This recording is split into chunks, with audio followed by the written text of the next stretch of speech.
In today's video, I'm going to teach you how to reverse a QuickBooks payment applied to the wrong invoice. If a payment has been matched to the wrong invoice, don't worry. This is something you can fix fairly quickly in QuickBooks. And in this walkthrough, I'll show you the cleanest way to remove that incorrect payment application and then recreate the payment correctly.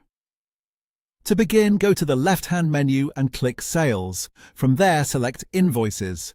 This will open your full invoice list, where you can review the invoices currently in your account. At this point, you'll want to locate the invoice that the payment was wrongly applied to. If you have a long list of invoices, you can use the sorting and filtering tools on this page to make the search easier.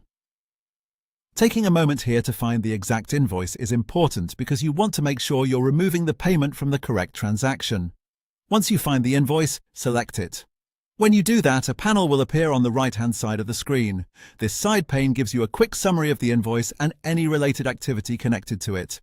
Look for the payment transaction link in that panel, then click it to open the payment details. Now that you're viewing the payment itself, go to the bottom of the screen and click More. In the menu that appears, choose either Void or Delete, depending on how you want QuickBooks to handle the transaction. Removing it will disconnect that payment from the wrong invoice, which is the key part of the correction. After the incorrect payment has been removed, the next step is to create the payment again so it can be applied properly.